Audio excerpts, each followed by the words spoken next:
మిత్రులారా, మరి రాష్ట్రంలో అటెన్షన్ డైవర్షన్ రాజకీయం చాలా జోరుగా జరుగుతూ ఉన్నది. గాంధీ భవన్, గ్రహచార భవన్ దీని వేదికగా ఒక రాజకీయం జరుగుతుంటే, మరోవైపు డాక్టర్ బిఆర్ అంబేద్కర్ సచివాలయంలో మరి మీడియా సాక్షిగా మరొక అటెన్షన్ డైవర్షన్ రాజకీయం జరుగుతూ ఉన్నది. ఇక వీటన్నిటిని తలదన్నే విధంగా గౌరవ ముఖ్యమంత్రి దాదాపుగా ఇప్పటికీ 15 పబ్లిక్ మీటింగులు పెట్టిండు. ఆ పబ్లిక్ మీటింగ్ ఒక్కొక్క దానికి కనీసం అంటే 10 కోట్ల రూపాయలు ఖర్చు అవుతుంది. ఆ 10 కోట్ల రూపాయలు ఖర్చు పెట్టి ఆయన చేస్తున్న పబ్లిక్ మీటింగ్ యొక్క ప్రధానమైన లక్ష్యం ఏంటంటే కేసీఆర్ గారిని విమర్శించడం. అంతే. ప్రజల సొమ్ముతోని పబ్లిక్ మీటింగులు పెట్టి ఒక పథకాన్ని ప్రకటించకుండా, లేకపోతే ఒక కొత్త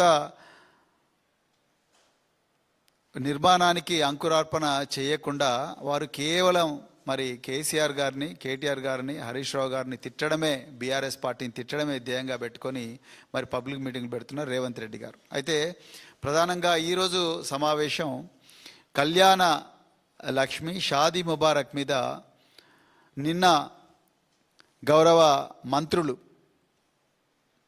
బీసీ సంక్షేమ శాఖ మంత్రి పొన్నం ప్రభాకర్ గారు, అదేవిధంగా క్రీడా మరియు ఫిషరీస్ మినిస్టర్ శ్రీ వాకిటి శ్రీహరి గారు, వీళ్ళిద్దరూ ఒక పత్రికా సమావేశం పెట్టి కళ్యాణ లక్ష్మి మీద మాట్లాడడం జరిగింది. అదేవిధంగా పొంగులేటి శ్రీనివాసరెడ్డి గారు మరి 22A మీద వారు కూడా మాట్లాడడం జరిగింది. సరే, ఆ సబ్జెక్టు గురించి ఒక 2 నిమిషాల తర్వాత మాట్లాడతాం మేము. ముఖ్యంగా కళ్యాణ లక్ష్మి మరియు షాదీ ముబారక్ మీద నిన్న పొన్నం ప్రభాకర్ గారు, అదేవిధంగా వాకిటి శ్రీహరి గారు తెలంగాణ ప్రజలకు బహిరంగంగా క్షమాపణ చెప్తారేమో అని నేను అనుకున్నా. తెలంగాణ ప్రజలందరూ కూడా వేచి చేసిండ్రు. ఎందుకంటే నిన్న తెలంగాణ ప్రజలందరూ కూడా నిన్న రోడ్డు మీదకి వచ్చిండ్రు. భారత రాష్ట్ర సమితి నాయకత్వంలో కేసీఆర్ గారు ఎంతో గొప్పగా ఆలోచించి ఒక తండ్రిలాగా, ఒక మామలాగా, ఒక అన్నలాగా ఈ మహిళలందరికీ కూడా ఒక అప్పుల ఊబి నుండి మరి విముక్తి చూపించే ఒక స్కీమ్ను రూపొందిస్తే, ఆ స్కీమ్ను కాంగ్రెస్ యొక్క చేతగానితనం వల్ల, తప్పుల వల్ల ఆ స్కీము ఆగిపోయింది, మమ్మల్ని క్షమించండి, ముక్కు నేలకు రాగడానికి కూడా సిద్ధంగా ఉన్నాము అని చెప్పి అంటారేమో అని తెలంగాణ ప్రజలందరూ కూడా ఎదురు చూసిండ్రు. కానీ దురదృష్టవశాత్తు ఇదే పొన్నం ప్రభాకర్ గారు, వాకిటి శ్రీహరి గారు వారు రేవంత్ రెడ్డి గారు ఇచ్చిన స్క్రిప్ట్నే మళ్ళీ చదివి వినిపించిపోయారు. ఆ అజ్ఞానాన్ని బయట పెట్టడం కోసమే ఈ ప్రెస్ కాన్ఫరెన్స్ పెట్టాం. ఇంకా రెండో విషయం, వాళ్ళు ఇంకొక క్రూరమైన కామెంట్ చేశారు. దాన్ని అటెన్షన్ డైవర్షన్ అంటున్నా. అసలు బీఆర్ఎస్ జీవోనే కరెక్ట్గా ఇచ్చుంటే ఈ సమస్య వచ్చిండేది కాదు కదా, దానికి చట్టబద్ధత కల్పించుంటే అసలు ఈ సమస్య వచ్చిండేది కాదు కదా, కోర్టులో ఈ సమస్య పోయేది కాదు కదా అని చెప్పేసి తెలంగాణ ప్రజల ముందు వాళ్ళ అజ్ఞానాన్ని బయట పెట్టుకున్నారు. ఒకటేమో మాకు ఈ బలహీన వర్గాల నుంచి, వెనుకకు నెట్టివేయబడ్డ వర్గాల నుంచి, ఈ వర్గాల నుంచి ఎవరైనా పాపం లేక మంత్రులు అయినారంటే పాపం వీళ్ళ వల్ల కొంత ఈ వర్గాలకు న్యాయం జరుగుతుందన్న ఆశ ఉంటుండే. వీళ్ళు ఆ రేవంత్ రెడ్డి కుట్రలు, కుతంత్రాలు, దోపిడీ, దౌర్జన్యం నుంచి ఈ పేద బహుజన వర్గాలను, మరి ముఖ్యంగా మహిళలు, ఎస్సీ, ఎస్టీ, బీసీ, మైనారిటీ వర్గాలను, అగ్రవర్ణాల్లో ఉండే పేదలను కొంత కాపాడుతారేమో అన్న ఆశ మాకుండే. కానీ నిన్న పొన్నం ప్రభాకర్ గారు, అదేవిధంగా వాకిటి శ్రీహరి గారు పెట్టిన ప్రెస్ మీట్ చూస్తే ఆ ఆశ మొత్తం కూడా అడియాశ అయిపోయింది. ఇక పొన్నం ప్రభాకర్ గారి స్టేట్మెంట్కి వద్దాం. పొన్నం ప్రభాకర్ గారు నిన్న ఏమన్నారు, అసలు ఈ చట్టబద్ధత కల్పించుంటే కళ్యాణ లక్ష్మికి, అదేవిధంగా షాదీ ముబారక్కు ఈ పరిస్థితి వచ్చిండేది కాదు కదా అన్నారు. వాకిటి శ్రీహరి గారు ఏమన్నారు, అయ్యా మేము తప్పులు చేసిండొచ్చు కాక, మీరు రోడ్లు ఎక్కడం కన్నా మేము ఇక్కడ తప్పు చేసినామని చూపిస్తే మేము సరిదిద్దుకుంటాం కదా అని ఆయన ఒక పెద్ద లారీ, చిన్న లారీ ఉదాహరణ చెప్పుకుంటే చెప్పారు. నేను ఇలా చాలా క్లియర్గా చెప్తున్నా, పొన్నం ప్రభాకర్ గారు, వాకిటి శ్రీహరి గారు, మీరు దయచేసి ప్రిపేర్ అయ్యారండి, అధికారులతో మాట్లాడిరండి, న్యాయశాఖ నిపుణులతో మాట్లాడి ప్రెస్ ముందరికి రండి, మీ అజ్ఞానాన్ని బయట పెట్టుకోకండి. మీరు జీవోల ద్వారా ఆ విజయ్ గోపాల్ అనే న్యాయవాది ఆయన గౌరవ హైకోర్టులో ఆయన ఇచ్చిన పిటిషన్ ఏంటి? ఈ కళ్యాణ లక్ష్మి పథకానికి కానీ షాదీ ముబారక్ పథకం కానీ దానికి ఆ ప్రోగ్రాంలు చేసి ఆ స్కీములు నడిపించే అధికారం కేవలం శాసనసభకే ఉన్నది, గవర్నమెంట్కు లేదు అని ఆయన అంటున్నాడు. మరి మీరు వెంటనే న్యాయశాఖ నిపుణులను పిలిపించి మీ ఆఫీసర్ల నుంచి పారావైజ్ రిమార్క్స్ తీసుకొని వెంటనే మీ అడ్వకేట్ జనరల్ను, అడిషనల్ అడ్వకేట్ జనరల్ను పురమాయించి మరి వాళ్ళకి మొత్తం కూడా ఎక్స్ప్లెయిన్ చేసి పంపించాలి కదా. అది పంపించకుండా మీరు ఇప్పుడు పత్రికల ముందరికి వచ్చి, మీడియా ముందరికి వచ్చి మళ్ళీ ఆ భాండం కూడా బీఆర్ఎస్ మీదనే వేస్తున్నారు. మీ చేతగానితనానికి కూడా కారణం బీఆర్ఎస్ అంటున్నారు. ఇది పూర్తిగా ఆక్షేపణీయం.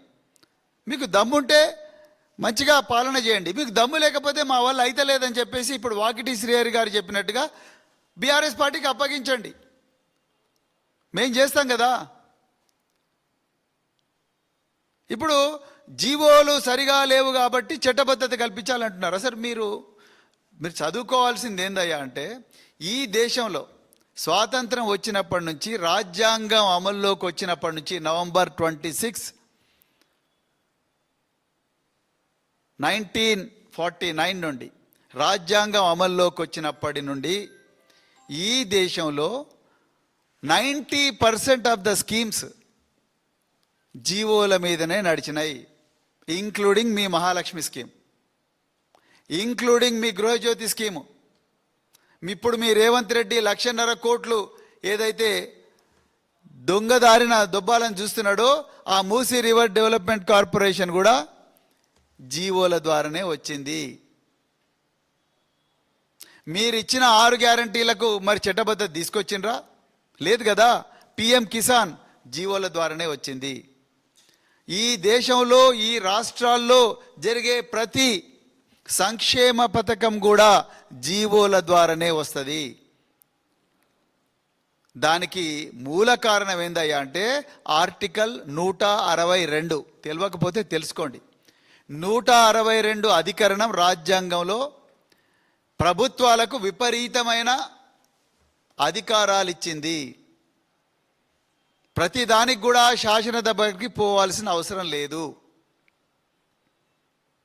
మీరు జీవోల ద్వారా చేసుకోవచ్చు.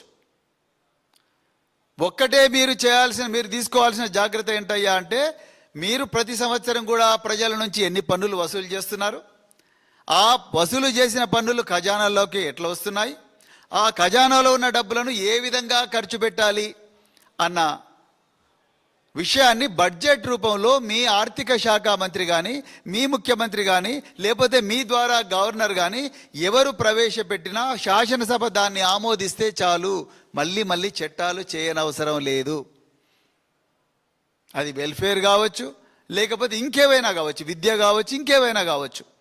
వీటన్నిటికి కూడా ఒక్కసారి బడ్జెట్ను శాసనసభ ఆమోదిస్తే చాలు, ఏ డిపార్ట్మెంట్ ఆ డిపార్ట్మెంట్ బడ్జెట్ పట్టుకొని వస్తుంది. ఉదాహరణకు 2021-22లో సోషల్ వెల్ఫేర్ డిపార్ట్మెంట్ మాకు కళ్యాణ లక్ష్మి కింద స్టేట్ సెక్టార్ స్కీమ్ కింద దాదాపుగా మాకు మరి 400 కోట్లు కావాలని అడిగింది, శాసనసభ అప్రూవ్ చేసింది. అదేవిధంగా గిరిజన సంక్షేమ శాఖ మాకు 200 కోట్లు కావాలని రిక్వెస్ట్ చేసినారు. వెంటనే శాసనసభ దీన్ని అప్రూవ్ చేసింది. అంటే ఒక్కసారి శాసనసభ ఈ బడ్జెట్ డాక్యుమెంట్ను అప్రూవ్ చేస్తే మీకు మళ్ళీ చట్టబద్ధత ఉండాల్సిన అవసరం లేదు. ఈ కామన్ సెన్స్ లేకుండా